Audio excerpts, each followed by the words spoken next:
Var olan deve alıyorlar bak. Bak var olan yağı kaldırıyorsun, depoya götürüyorsun satmamak için. Bu doğru değil. Bize satılmıyor. Satacağız. Parasıyla satılmıyor. Bu etik değil abi. Evet abi. Nasıl yapacağız biliyor musun? Abi ben parasıyla alacağım şimdi gel. Bak bu adam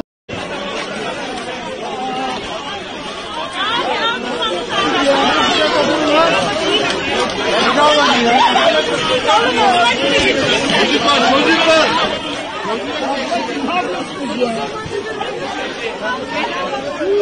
Ne yapıyorsun? Allah Allah. Sen ne yapıyorsun ya? Çocuklar.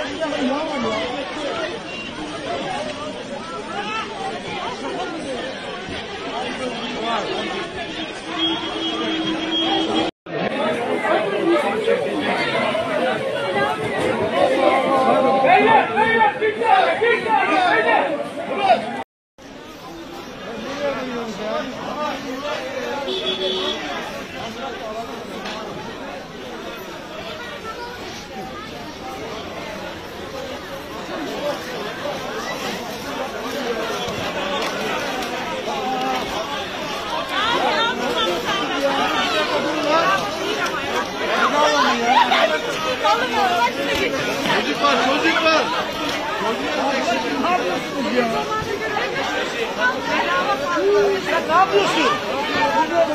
Allah Allah. Sen de yağlıyorsun ya.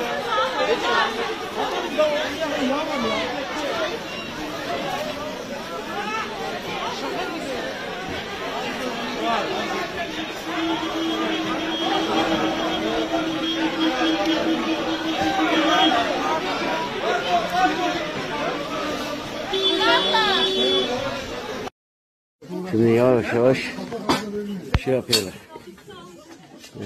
Depolara.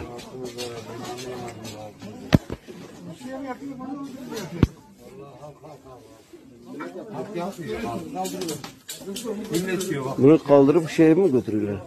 Sorun var diyorlar, depoya götürüyorlar. Şu anda depoda. Götürüyorlar depolara, zam gelecek diye. Denetim ekip şefi olarak görev yapıyorum. Şu anda depomuzda bu kadar yağ bulunuyor. Rafınızda yağ yok. Yani vatandaşı niye mağdur ediyorsunuz? Niye milleti mağdur ediyorsunuz? Ama bakın, hayır, bakın şu anda raflardan yağ göremedik. Depomuzda yağ var ama şu anda... Ben de size açıkladım ne olduğunu açıkladım. Hayır, bana sadece dediniz ki her şey satılmış, yağlar satılmış. Reyonda eksildikçe reyona takviye Ama takviye bu şekilde olamaz. Bakın şu anda rafımızda ürün yok. Depomuzda yağlar var. Yani vatandaşı mağdur ediyorsunuz.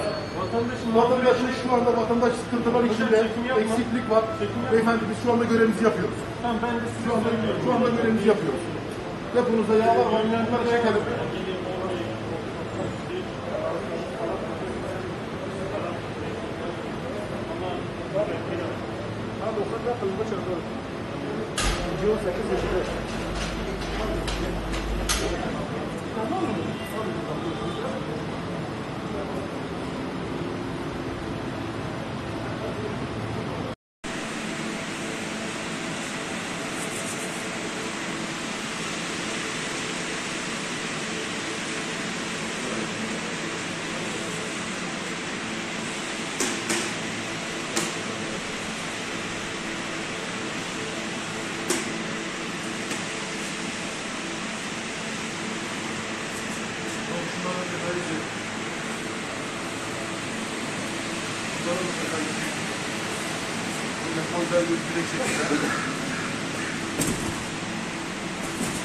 Paket.